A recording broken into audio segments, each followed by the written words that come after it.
दोस्तों, माता लक्ष्मी कहती हैं, घर की ये 5 चीजें कभी दूसरों को नहीं देनी चाहिए।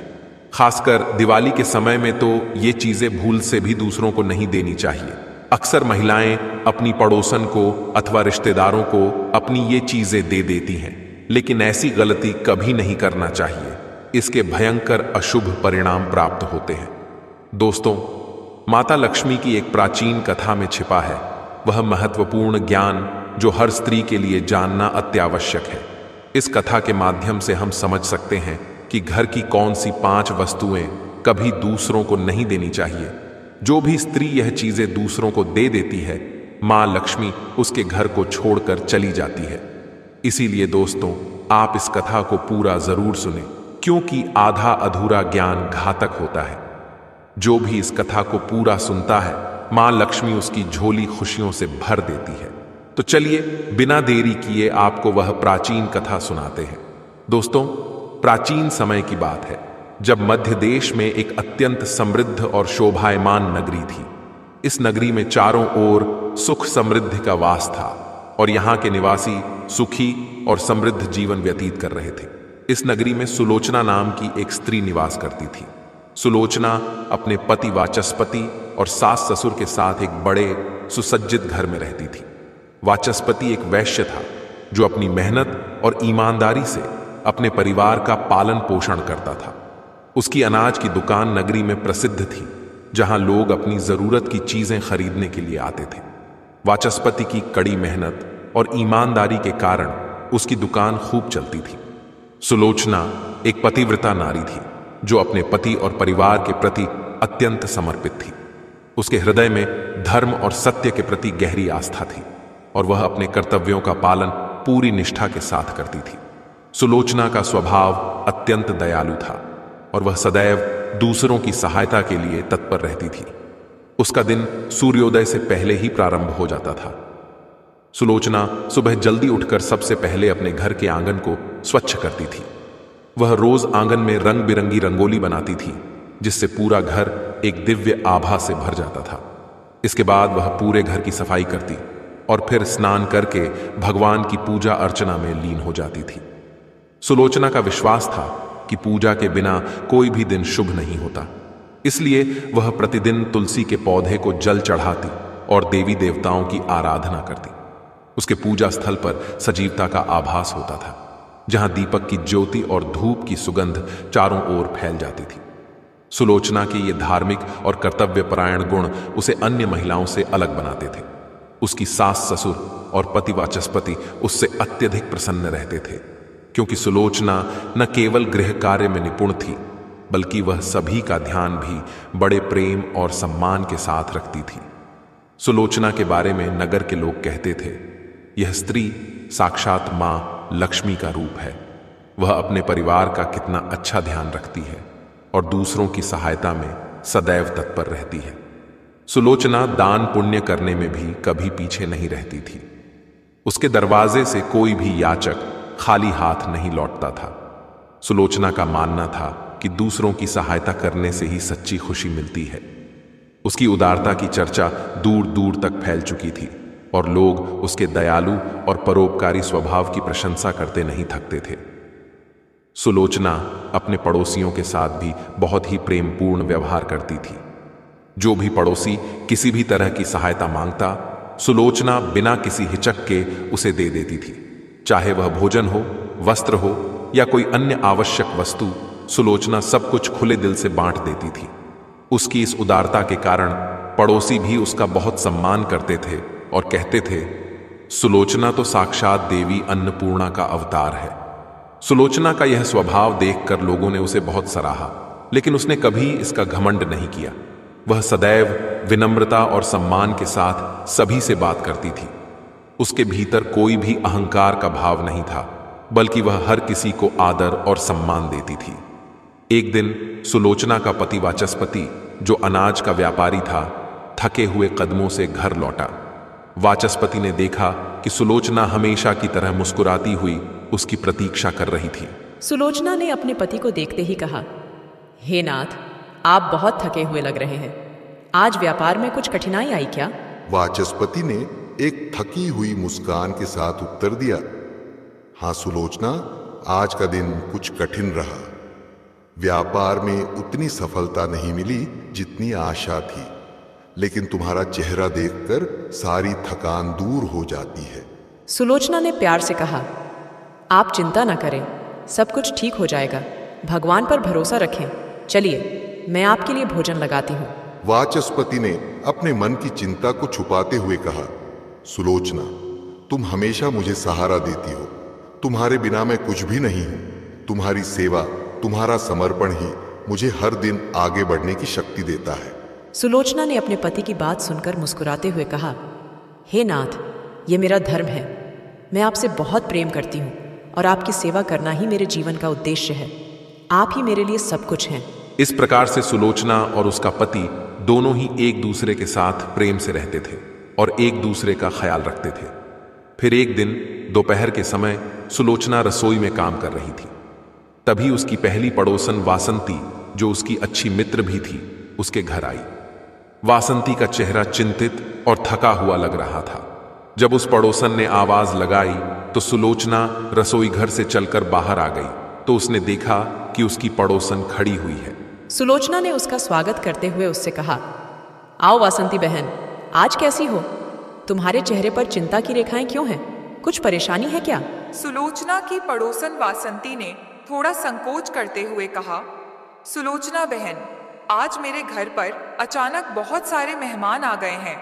मुझे जल्दी जल्दी रोटियां बनानी है, लेकिन मेरे पास चकला बेलन और तवा नहीं है। क्या तुम मुझे थोड़ी देर के लिए ये चीजें दे सकती हो? मैं काम खत्म होते ही लौटा दूंगी। सुलोचना ने उसकी चिंता भांपते हुए प्रेम से कहा, वासंती बहन, इसमें चिंता की क्या बात है? तुमने इतनी छोटी सी बात के लिए संकोच क्यों किया? यह लो, मैं अभी तुम्हारे लिए चकला बेलन और तवा लाती हूँ। फिर सुलोचना अपने रसोई घर में जाने लगती है। कुछ समय बाद वह तवा और चकला बेलन लेकर वापस लौट कर आती है और उसे अपने पड़ोसन को दे देती है। चकला बेलन और तवा पाकर वासंती की आंखों में आभार के आंसू छलक आए। उसने कहा, सुलोचना बहन, तुम हमेशा मेरी मदद करती हो। सच कहूं तो तुम्हारे बिना मैं क्या करती। भगवान तुम्हें सदा खुश रखे। सुलोचना ने मुस्कुराते हुए कहा, अरे बहन, तुम और मैं तो एक ही जैसे हैं। जब मैं तुम्हारी जगह होती तो तुम भी मेरी मदद करती। अब तुम चिंता मत करो और जाकर जल्दी से अपना काम खत्म करो। वासंती ने सुलोचना को धन्यवाद दिया और चकला बेलन और तवा लेकर चली गई। कुछ समय बाद सुलोचना फिर से अपने काम में व्यस्त हो गई थी कि तभी उसकी दूसरी पड़ोसन कमला आई। कमला का चेहरा उतरा हुआ और थका मांदा था। कमला ने सुलोचना के घर पर आकर आवाज लगाई। कमला की आवाज सुनकर सुलोचना किचन से बाहर आ गई और कमला के पास जाकर पूछने लगी, पधारो कमला बहन, क्या हुआ? तुम इतनी परेशान क्यों दिख रही हो? अगर कोई परेशानी है तो मुझे बताओ, मैं जो कर सकती हूँ जरूर करूँगी। कमला ने आंखों में आंसू भरते हुए कहा, सुलोचना बहन, मैं बहुत परेशान हूँ। मेरे घर में बहुत गंदगी हो गई है और मेरे पास झाड़ू भी नहीं है। मैंने अपनी पुरानी झाड़ू फेंक दी थी, सोच कर कि नई ले आऊंगी, पर अब कोई नई झाड़ू नहीं मिल रही है। घर गंदा हो रहा है और मुझे समझ में नहीं आ रहा कि क्या करूं। सुलोचना ने उसकी तकलीफ को समझते हुए कहा, कमला बहन, तुम इस छोटी सी बात के लिए इतनी परेशान क्यों हो रही हो? यह लो, मैं तुम्हें अपनी झाड़ू देती हूँ। फिर सुलोचना घर के अंदर चली गई और कुछ देर बाद वह झाड़ू लेकर वापस आ गई और उसने उस झाड़ू को कमला के हाथ में सौंप दिया। कमला झाड़ू पाकर बहुत प्रसन्न हो गई। कमला को प्रसन्न देखकर सुलोचना ने कहा, कमला बहन, अब तुम इस झाड़ू को ले जाओ और अपने घर की साफ सफाई करो। घर को हमेशा साफ और स्वच्छ रखना चाहिए। कमला ने धन्यवाद देते हुए कहा, सुलोचना बहन, मैं क्या कहूँ, तुम मेरे लिए भगवान के भेजे किसी दूत से कम नहीं हो। तुम्हारी यह झाड़ू मेरे लिए बहुत मददगार साबित होगी। मैं जल्दी से घर साफ करके तुम्हें लौटा दूंगी। सुलोचना ने उसे सांत्वना देते हुए कहा, कमला बहन, इसमें कोई हर्ज नहीं है। जब तुम्हारा काम खत्म हो जाए तब झाड़ू लौटा देना। तुम्हारा घर साफ सुथरा होना चाहिए ताकि तुम शांति से रह सको।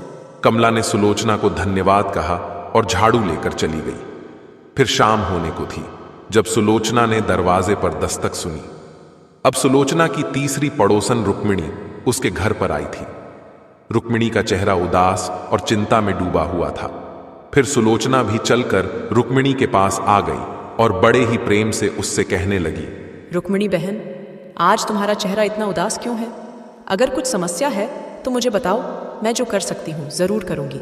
रुक्मिणी ने थकी हुई आवाज में कहा, सुलोचना बहन, मेरी बेटी को देखने के लिए आज लड़के वाले आ रहे हैं, पर मेरी चिंता का कारण यह है कि मेरे पास उसे पहनाने के लिए अच्छे कपड़े और गहने नहीं हैं। हमारे पास जो भी थोड़ा बहुत था वह सब बीमारियों में खर्च हो गया। अब क्या करूं ये समझ में नहीं आ रहा है। अगर तुम कुछ मदद कर सको तो मेरी बेटी के लिए कुछ गहने और एक साड़ी उधार दे दो। मैं वादा करती हूँ काम खत्म होते ही सब लौटा दूंगी। सुलोचना ने रुक्मिणी की तकलीफ समझी और उसकी आंखों में आंसू देखे। उसने अपने मन में सोचा, कितनी मजबूर है यह, अपनी बेटी के लिए कुछ भी नहीं कर पा रही है। फिर उसने प्रेम से कहा, रुक्मिणी बहन, चिंता मत करो, तुम्हारी बेटी मेरी छोटी बहन जैसी है। मैं उसे कैसे बिना साज सज्जा के छोड़ सकती हूँ? ये लो, मैं तुम्हें मेरी सबसे अच्छी साड़ी और गहने देती हूँ। इन्हें पहनकर वह किसी राजकुमारी से कम नहीं लगेगी। रुक्मिणी की आंखों में कृतज्ञता के आंसू छलक पड़े। उसने कहा, सुलोचना, तुमने मेरी बहुत बड़ी चिंता दूर कर दी। मैं कभी नहीं भूलूंगी कि तुमने मेरे लिए क्या किया है। भगवान तुम्हें सदा सुखी रखे। फिर सुलोचना घर के अंदर चली गई और कुछ समय बाद वह साड़ी और कुछ गहने लेकर लौट कर आ गई और उसने वह साड़ी और गहने अपनी पड़ोसन को दे दिए। सुलोचना ने उसे साड़ी और गहने देते हुए कहा, हे रुक्मिणी बहन, तुम्हारी बेटी का जीवन बसने वाला है। यह बहुत खुशी की बात है। अब तुम जल्दी से तैयारियां करो और इस बात की चिंता मत करो। ये साड़ी और गहने लो और अपनी बेटी को पहना दो और बाद में इसे लौटा देना। रुक्मिणी ने सुलोचना को धन्यवाद कहा और वह बड़ी ही प्रसन्न होकर साड़ी और गहने लेकर चली गई। अपनी सभी पड़ोसन की मदद करके सुलोचना को बड़ी प्रसन्नता हुई। फिर जैसे ही रात होने को आई, सुलोचना ने दरवाजे पर एक और दस्तक सुनी। उसकी चौथी पड़ोसन कुछ मांगने के लिए उसके घर पर आई थी। जब सुलोचना ने अपनी पड़ोसन की आवाज सुनी तो वह चलकर उसके पास आ गई। वह उसकी पड़ोसन गौरी थी। उसके चेहरे पर चिंता और परेशानी के भाव थे। तब सुलोचना ने उससे कहा, गौरी बहन, आज तुम्हारे चेहरे पर इतनी चिंता क्यों है? अगर कुछ परेशानी है तो मुझे बताओ, मैं जो कर सकती हूँ अवश्य करूँगी। गौरी ने दुखी स्वर में कहा, सुलोचना बहन, आज मेरे घर में बहुत परेशानी है। मेरा बच्चा बहुत भूखा है और मेरे पास उसे पिलाने के लिए दूध नहीं है। मैं नहीं जानती कि अब क्या करूं। तुम हमेशा दूसरों की मदद करती हो, इसलिए मैं तुम्हारे पास आई हूं। क्या तुम्हारे पास थोड़ा दूध हो सकता है जिसे मैं अपने बच्चे को पिला सकूं? सुलोचना ने गौरी की हालत देखी और उसका दिल भर आया। उसने तुरंत कहा, गौरी बहन, इसमें कौन सी बड़ी बात है? तुमने मुझसे पहले क्यों नहीं कहा? यह लो, मैं तुम्हें अभी थोड़ा दूध देती हूँ। तुम्हारे बच्चे की भूख सबसे महत्वपूर्ण है। फिर सुलोचना घर के अंदर चली गई। थोड़ी देर बाद वह अपने हाथ में एक कटोरी में दूध लेकर वापस आ गई और उसने वह दूध का बर्तन अपनी पड़ोसन गौरी के हाथ में दे दिया और उसे प्यार से कहा, गौरी बहन, ये लो दूध। तुम्हारा बच्चा भूखा होगा। ये दूध गाय का है, इसे तुम अपने बच्चे को पिला दो। गौरी की आंखों में आंसू छलक आए। उसने कहा, सुलोचना, तुम नहीं जानती तुमने मेरे लिए कितना बड़ा काम किया है। भगवान तुम्हें और तुम्हारे परिवार को हमेशा खुश रखे। मैं तुम्हारा यह एहसान कभी नहीं भूलूंगी। सुलोचना ने गौरी से कहा, तुम मेरी बहन जैसी हो। तुम्हारे बच्चे का पेट भरना मेरे लिए सबसे जरूरी है। अब जल्दी जाओ और अपने बच्चे को दूध पिलाओ। फिर सुलोचना की चौथी पड़ोसन गौरी ने सुलोचना को धन्यवाद कहा और दूध लेकर अपने घर लौट गई। सुलोचना की चौथी पड़ोसन के जाते ही सुलोचना के घर से देवी लक्ष्मी भी चली जाती है। देवी लक्ष्मी के जाते ही घर की रौनक समाप्त हो जाती है। माता लक्ष्मी के जाने से घर में दरिद्रता प्रवेश कर लेती है, लेकिन सुलोचना इस बात से अनजान थी। मां लक्ष्मी के रूठ कर जाने से आगे उसके साथ जो होने वाला था, इसकी उसे कल्पना भी नहीं थी। सुलोचना अपने सभी पड़ोसियों की मदद कर देती है और प्रसन्न होकर घर का काम करने में लग जाती है। फिर रात होते ही उसका पति घर पर लौट आता है। सुलोचना अपने पति को प्रणाम करती है और उसकी खूब सेवा करती है और रात को दोनों पति पत्नी आनंद से सो जाते हैं। और फिर दूसरे दिन सुलोचना और उसका पति दोनों जागते हैं तो उन्हें एक बहुत ही बुरी खबर कानों पर पड़ती है। एक आदमी दौड़ते हुए सुलोचना के घर पर आता है और सुलोचना के पति से कहता है, हे भाई, कल रात को किसी ने आपकी दुकान लूट ली है, सारा माल गायब है। सुलोचना का पति एकदम से घबरा जाता है और दौड़ते हुए अपने दुकान पर जाता है तो देखता है उसका सारा माल किसी ने लूट लिया है। वह देखता है कि उसके दुकान में रखा हुआ सारा धन भी चोरी हो चुका है। वह वहीं बैठकर रोने लगता है और भाग्य को कोसने लगता है। फिर वह दुखी और निराश होकर घर पर लौटता है तो सुलोचना वहीं पर खड़ी होकर उसकी राह देख रही होती है। वह सुलोचना के पास आकर खड़ा हो जाता है और कहता है, सुलोचना, हम बर्बाद हो गए, हमारा सारा धन चोरी हो गया है, सारा दुकान खाली हो चुका है। सुलोचना कहती है, आप चिंता न कीजिए जी, हमारे घर में अभी बहुत सारा धन रखा हुआ है जिससे आप फिर से व्यापार शुरू कर सकते हैं। फिर सुलोचना अपने घर की तिजोरी में देखती है तो वह भी पूरी तरह खाली दिखाई देती है। उसके अंदर का भी सारा माल अब चोरी हो चुका था। यह देखकर सुलोचना बहुत दुखी हो जाती है। उसे समझ में नहीं आता कि यह कैसे हुआ। सुलोचना का पति उस पर बहुत क्रोधित हो जाता है और पूछता है, सुलोचना, सच सच बताओ, हमारे घर के अंदर रखा हुआ सारा पैसा कहाँ गया? सुलोचना कहती है, मैं घर पर ही थी, सारा धन तिजोरी में ही था, किसने इसे चुरा लिया पता नहीं। सुलोचना का पति कहता है, ये जो तुम दूसरे लोगों को घर पर बुलाकर खिलाती हो, अनजान लोगों को घर में बुलाती हो, उसी का फल है ये। उन्हीं में से किसी ने हमारे घर का सारा पैसा चुरा लिया है।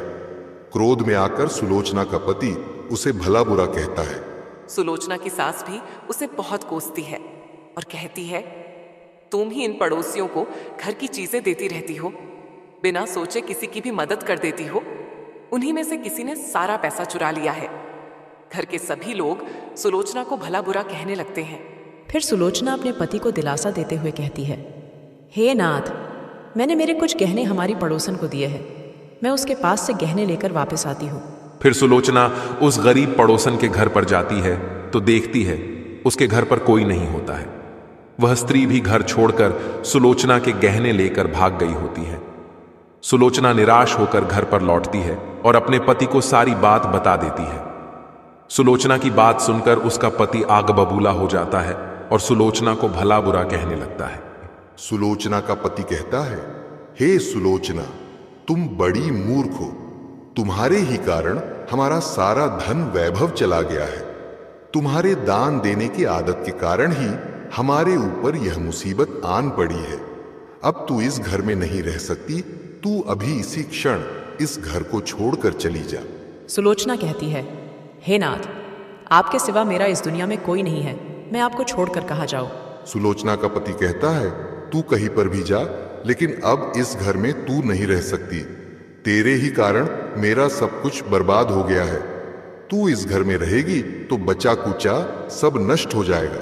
सुलोचना अपने पति को हाथ जोड़कर विनती करने लगती है, हे स्वामी, ऐसा ना कहिए, मैंने कोई अपराध नहीं किया है। आपके बगैर मैं जीवित नहीं रह सकती। मुँह दासी को आप घर से मत निकालिए। लेकिन सुलोचना का पति उसकी एक नहीं सुनता है और उसे अपने घर से धक्के मारकर निकाल देता है और कहता है, अब तू इस घर से चली जा और लौटकर मत आना।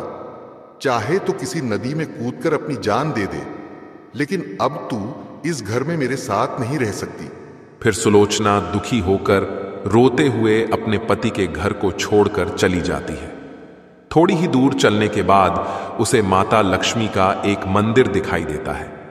चलते चलते सुलोचना माता लक्ष्मी के मंदिर में जाती है और माँ लक्ष्मी के सामने बैठकर उनसे प्रार्थना करते हुए कहती है, हे माँ, मैंने ऐसा कौन सा पाप किया है जो मेरी ऐसी दशा हुई है।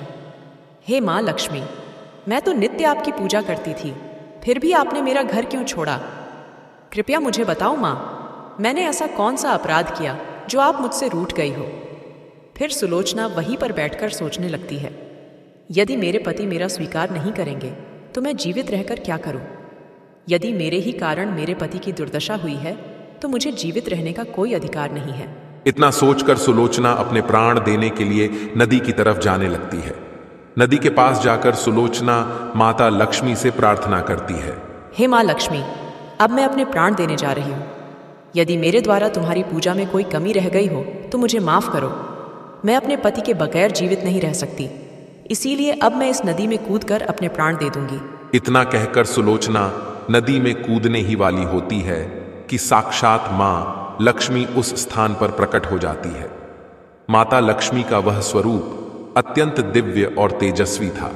उनके प्रकट होते हैं वातावरण में शुद्धता और पवित्रता व्याप्त हो गई। माँ लक्ष्मी सुलोचना से कहती है, रुक जाओ सुलोचना, रुक जाओ पुत्री, तुम यह क्या कर रही हो? सुलोचना आंखें खोलकर देखती है कि साक्षात मां लक्ष्मी उसके सामने खड़ी है। मां लक्ष्मी के दर्शन करके सुलोचना बहुत प्रसन्न हो जाती है और मां को बारंबार नमस्कार करते हुए कहती है, हे माँ लक्ष्मी, मुझे क्षमा करो, मैं बहुत बड़ा पाप करने जा रही थी। देवी लक्ष्मी कहती है, हे सुलोचना, मनुष्य को स्वयं अपने प्राण नहीं लेने चाहिए, यह महापाप है। ईश्वर ने जो शरीर प्रदान किया है उसे ऐसे नष्ट नहीं करना चाहिए। सुलोचना कहती है, हे माँ, मैं विवश हूँ। मेरे पति ने मेरा त्याग किया है और स्त्री को अपने पति को छोड़कर नहीं रहना चाहिए। मैं अपने पति को छोड़कर जीवित नहीं रह सकती, इसी कारण से अपने प्राण देने जा रही हूँ। देवी लक्ष्मी कहती है, हे सुलोचना, मैं सब कुछ जानती हूँ और यह भी जानती हूँ कि तुम्हारे पति ने तुम्हारा त्याग क्यों किया है। यह सब तुम्हारी ही भूल के कारण हुआ है। तुमने अनजाने में कुछ ऐसा चीजों का दान किया था जिस कारण से मुझे तुम्हारा घर छोड़कर जाना पड़ा।